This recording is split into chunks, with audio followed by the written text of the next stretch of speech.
তো সন্ধ্যেবেলায় বসে থাকতে থাকতে হঠাৎ করে মনে পড়ে যে ঘরে পাতাকপি আছে, তো কিছু একটা বানানো যাক। তো দেখতে পাচ্ছ পাতাকপিটাকে কেটে ধুয়ে সুন্দর করে জল ঝরিয়ে নিয়েছি, একটু লবণ মাখিয়ে রেখেছিলাম, তারপরে যে এক্সট্রা জলটা ছিল সেটা ফেলে দিয়েছি।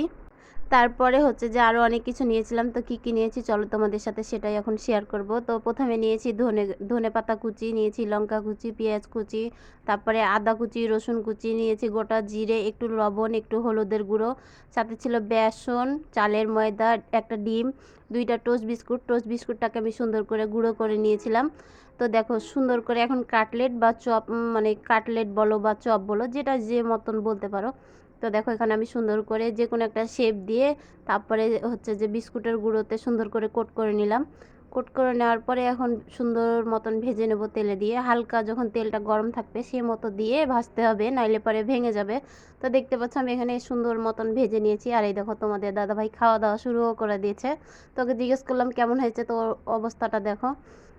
ও বলছিল অনেক ভালো হয়েছে, কারণ এর আগেও বানিয়ে খেয়েছি, তাই ভাবলাম